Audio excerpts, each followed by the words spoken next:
Graça e paz, irmãos, louvado seja o nome do Senhor Jesus Cristo por todas as bênçãos que nós temos recebido. Mais uma vez nós vamos estudar um trecho do Evangelho de Mateus e vamos fazê-lo de modo que possamos ser abençoados pela palavra do Senhor e possamos crescer espiritualmente para a glória de Deus. Nós vamos estudar hoje o texto de Mateus 6, os versículos 9 e 10. Mateus 6, versículos 9 e 10. São 2 versículos apenas, porque falam da oração que Jesus ensinou aos seus discípulos. O texto diz o seguinte: portanto, vós orareis assim: Pai nosso que estás nos céus, santificado seja o teu nome. Venha o teu reino, faça-se a tua vontade, assim na terra como no céu. Vamos orar. Pai Celestial, nós te louvamos pela oportunidade de estudar a tua palavra.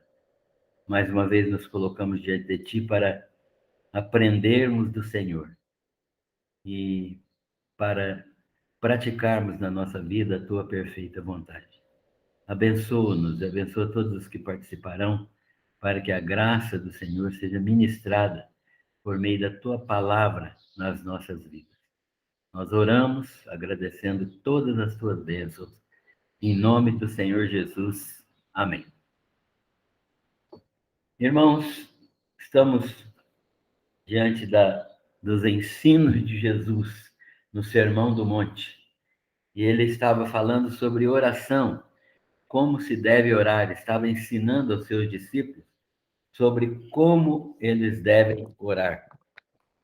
E então ele demonstrou que as orações deveriam ser feitas em secreto, e não deveríamos orar de maneira a aparecer para os outros, não deveríamos usar vãs repetições, isto é, palavras sem sentido, que não correspondem à realidade dos nossos pensamentos, coisas que já foram quase que decoradas e que são manifestações do nosso ego.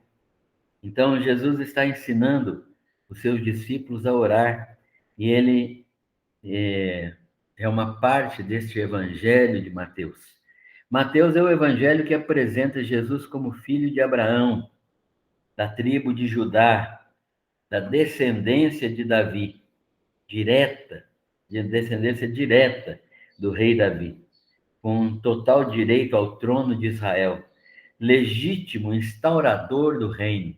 Ele é o descendente direto de Davi, que tem direito ao reino de Israel. Esse reino foi interrompido com o domínio estrangeiro, né? Desde o cativeiro babilônico até os persas, os macedônios, os gregos, né? E os romanos. A vigência agora no tempo de Jesus é do Império Romano, e os judeus estão sem um trono desde o ano de 605 antes de Cristo, quando Nabucodonosor passou a dominar a nação de Judá. Introduzir o reino dos céus. Agora Jesus chega com uma novidade. É chegado a vós o reino dos céus. E esse reino dos céus não pode ser confundido com o reino de Davi. O reino de Davi pode pertencer ao reino de Deus, mas o reino dos céus é um reino de origem celestial. A origem desse reino é celestial, é de natureza espiritual, vai ter influências físicas, geográficas, sim, mas é de natureza espiritual, é de âmbito universal, não é localizado na terra da Palestina, mas é de âmbito universal, de esfera sobrenatural, não é material, ele é sobrenatural, ele é espiritual na sua natureza, e na sua esfera ela é sobrenatural e ela é de manifestação divina. Ou seja, esse rei que Jesus esse reino que Jesus traz é um reino de manifestação divina. Mas Jesus vem também cumprir todas as profecias referentes ao rei e ao reino. Em Jesus se cumprem as profecias que falam sobre o rei e sobre o reino de Israel, incluindo a sua rejeição e incluindo a sua morte. Então, Jesus tem perfeita consciência e conhecimento dessas coisas. E agora, Jesus está vivo, na forma humana, falando ao povo de Israel e em seus discípulos, neste texto, a respeito da vida dos cidadãos do reino. Como cidadãos do reino espiritual e do reino até material, que virá no futuro, como eles devem viver, como eles devem passar a sua vida neste mundo com respeito ao reino e como cidadãos do reino. E os cidadãos do reino dos céus, os verdadeiros súditos, são aqueles que andam conforme os ensinos do rei e no chamado Sermão do Monte. Ou seja, Jesus está ensinando como deve ser o comportamento dos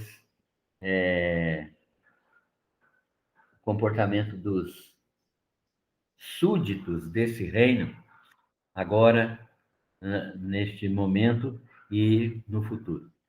Ele vai ensinar os discípulos a orar. Ele já tinha mostrado como não orar, mas agora vai ensinar sobre esta conversa com o Pai. Como é que deve ser a oração, uma verdadeira conversa com o Pai Celestial. E primeiro de tudo, ele vai começar dizendo, né, vós orareis assim, Pai Nosso.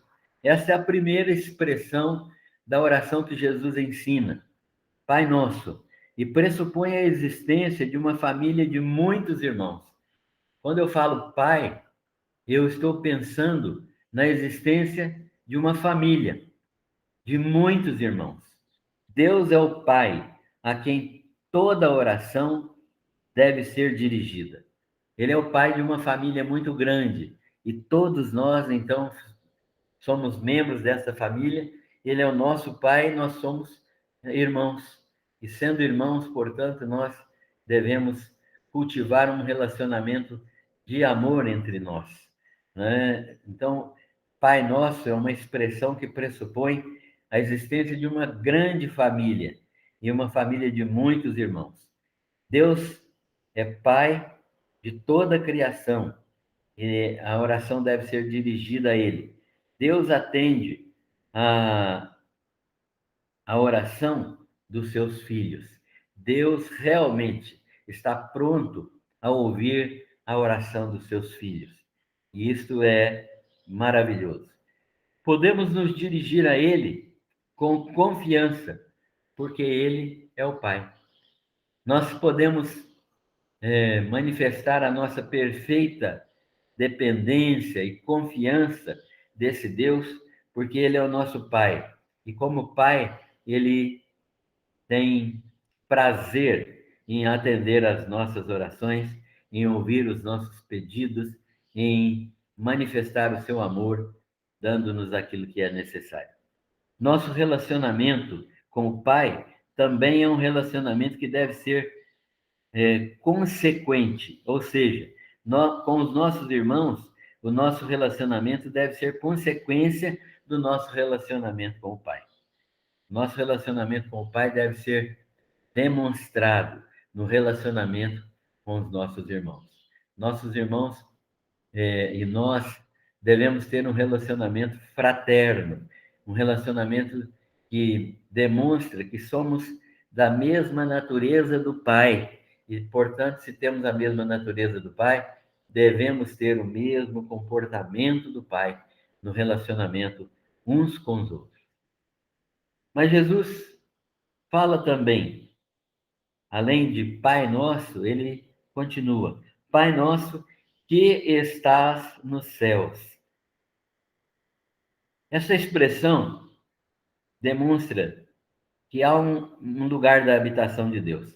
Deus está em toda parte, mas o lugar da sua habitação, segundo a Bíblia, é o céu. Deus está em toda parte porque ele é onipresente. Não há lugar do universo onde Deus não esteja. Ele está em todo o universo, em todas as galáxias, em todos os locais, em todos os planetas. Ele está presente neste universo que é criação dele. Deus está em toda parte, mas o lugar de sua habitação é o céu. Nossa oração, portanto, deve ser dirigida ao céu. O endereço da nossa carta a Deus, né, é o céu. Mas é mais do que uma carta, é uma conversa. O endereço da nossa conversa deve ser ao céu. Nossa oração deve ser dirigida ao céu e vai atingir o céu na mediação de Jesus Cristo, nosso Senhor e Salvador. Nossa oração, então, deve ser dirigida ao céu. Você, e você precisa se lembrar, ou saber, se não sabe ainda, que você tem acesso ao céu pela oração. A oração é uma bênção de Deus que nos foi deixada, porque por ela nós temos acesso ao Pai, pela mediação de Jesus Cristo, nosso Senhor. É lá que está o trono de Deus, é lá que está o Senhor Jesus glorificado. Lá é onde Jesus foi preparar moradas para nós, para os seus filhos, né? Então, nós entendemos que a oração é esta oportunidade, este mecanismo, vamos dizer assim, de aproximação de Deus pela fé e, e a certeza de que nossa oração vai ser ouvida por Deus, porque ela vai atingir o céu na mediação de Jesus Cristo, nosso Senhor. Nossa oração, portanto, de qualquer lugar, vai para o lugar certo, o céu, como nós já dissemos, pela mediação de Jesus Cristo. Isso deve nos levar a orar.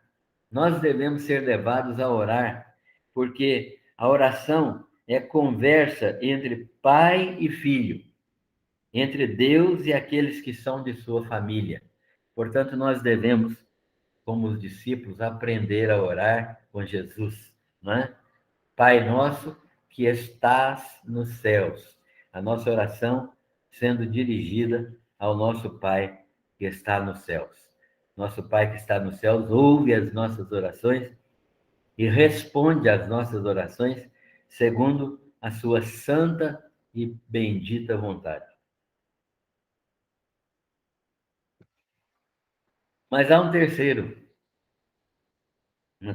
palavra de Jesus aqui, que está aqui no versículo 9 ainda. Jesus diz: Pai nosso que estás nos céus, santificado seja o teu nome. Esta expressão, santificado seja o teu nome, expressa o modo como nós devemos orar. Como devemos orar? Lembrando, primeiramente, que Deus é absolutamente nossa oração a um Deus qualquer, a um santo qualquer, a uma pessoa qualquer, a um ídolo qualquer.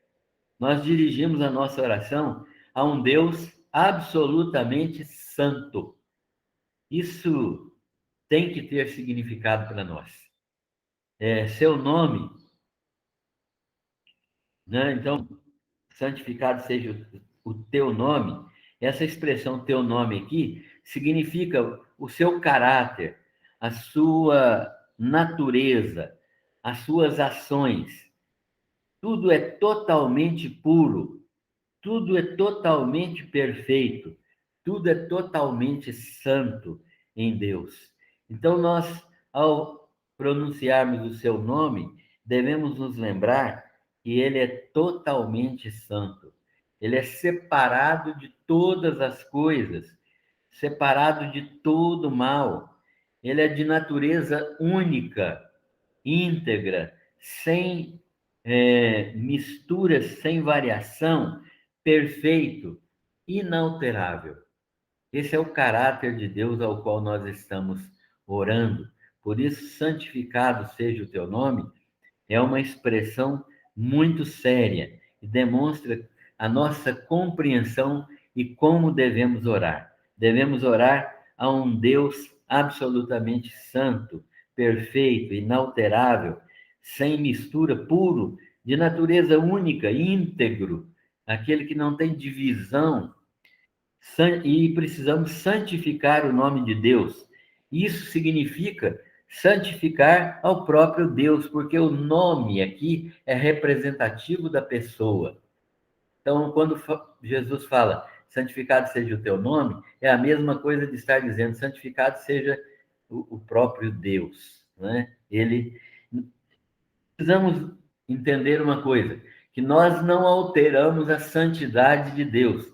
Deus é infinitamente santo e nós não alteramos a sua santidade. Mas santificar o seu nome significa nos aproximarmos dele com a reverência que lhe é devida. Santificar o nome de Deus é santificar o próprio Deus.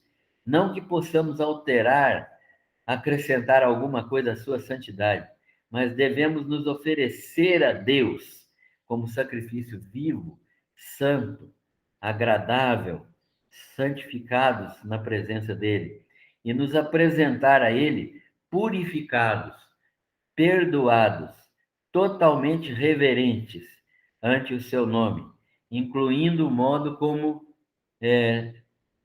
nós tratamos a sua pessoa, como nós na oração nos referimos a ele. Pessoas que utilizam você, o homem lá de cima, o cara, isso são modos que devem ser excluídos da nossa linguagem, exatamente por causa da augusta santidade de Deus, de quão elevado ele está acima de todas as coisas e de quão maravilhoso é poder falar com ele em oração, apesar da sua posição infinitamente separada, distante de nós, aproximados pela fé e aproximados pelo sacrifício de Jesus. Então, nós precisamos santificar o nome de Deus, e santificar o nome de Deus é santificar o próprio Deus. Isso significa que nosso caráter deve estar sendo absolutamente preparado, devemos estar purificados dos nossos pecados para nos aproximarmos de Deus, purificados pelo sangue do Cordeiro. Santificado seja o teu nome, é uma outra expressão que Jesus ensina aos seus discípulos. Portanto, vós orareis assim: Pai nosso, que estás nos céus, santificado seja o teu nome. Agora, Jesus introduz, no versículo 10, uma outra expressão. Ele começa assim: venha o teu reino. Os discípulos devem pedir a vinda do reino. O que é que significa venha o teu reino? Nós podemos pensar que venha o teu reino pode ser venha o reino material, que o reino milenar, quando Jesus será rei verdadeiro sobre Israel, cumprindo profecias que ainda não foram cumpridas, de assumir o trono de Davi, literal, o trono de Davi que está em Jerusalém, e Jesus vai assumir o domínio e o reino sobre Israel e todas as nações da terra, vai cumprir Isaías, vai cumprir outros profetas que falam de um trono, que falam das nações vindo a Jerusalém para adorar o rei. Então, nós podemos entender assim. Mas o texto aqui nos permite pensar que venha o teu reino, significa venha o teu domínio. É uma petição expectativa pela vinda do reino, mas é também uma solicitação de que o pleno domínio de Deus e dos valores do seu reino sejam os valores que governam a vida dos discípulos, a vida daqueles que andam com Jesus.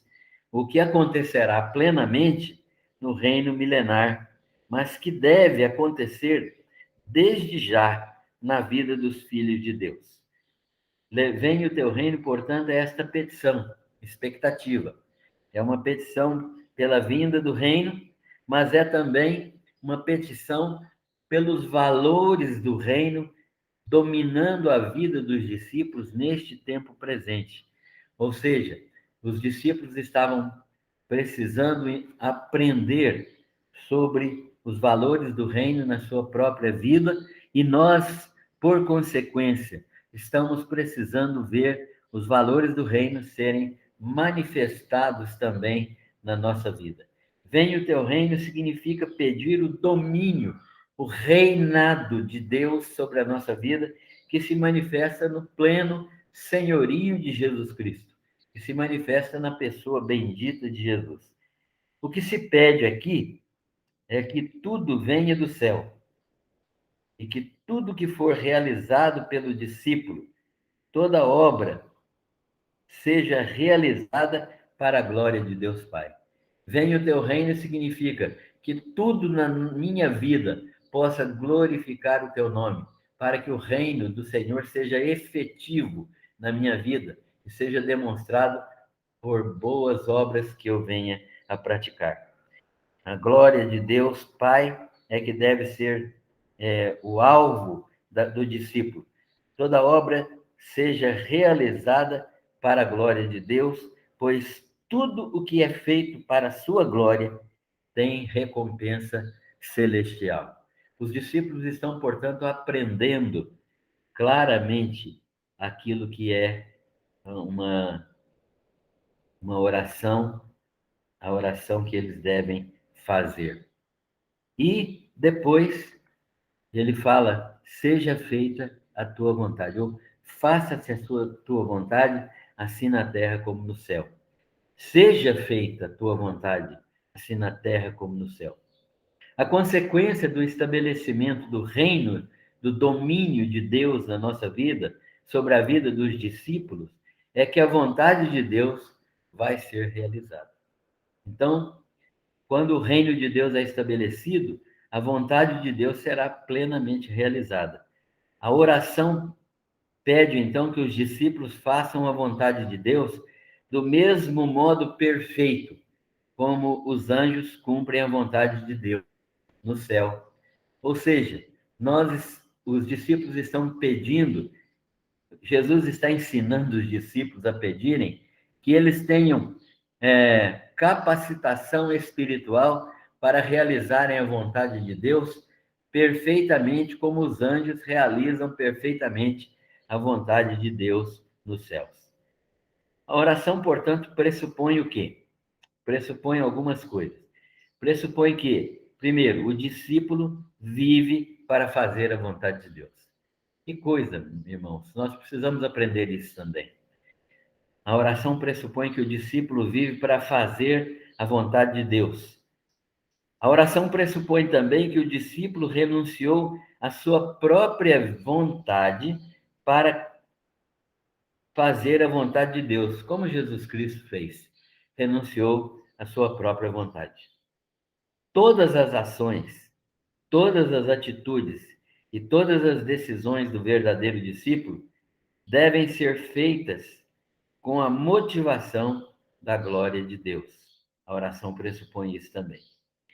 A oração também pressupõe que tudo que for pensado, desejado, experimentado, que não tiver origem no domínio de Deus e na sua vontade, é pecaminoso e não glorifica o Senhor.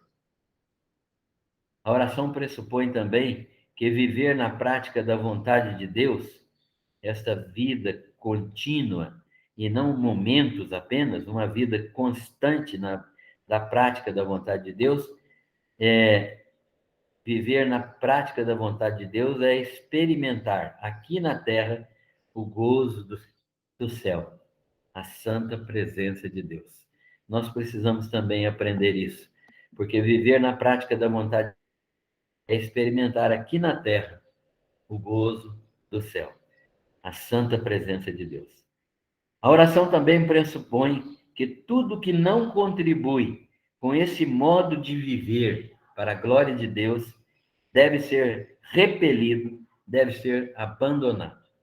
E, finalmente, a oração pressupõe que o discípulo pensa da seguinte maneira: tudo que é verdadeiro, tudo que é respeitável, tudo que é justo, tudo que é puro, tudo que é amável, tudo que é de boa fama, se há alguma virtude, se há algum louvor, nisso pensai. Ocupai a vossa mente com as coisas do céu, para a glória de Deus. Jesus está ensinando como orar. Nós vamos prosseguir na semana que vem com o restante dessa oração. Nos abençoe e nos ensine a viver na presença dele. Glória ao nome do Senhor Jesus. Amém.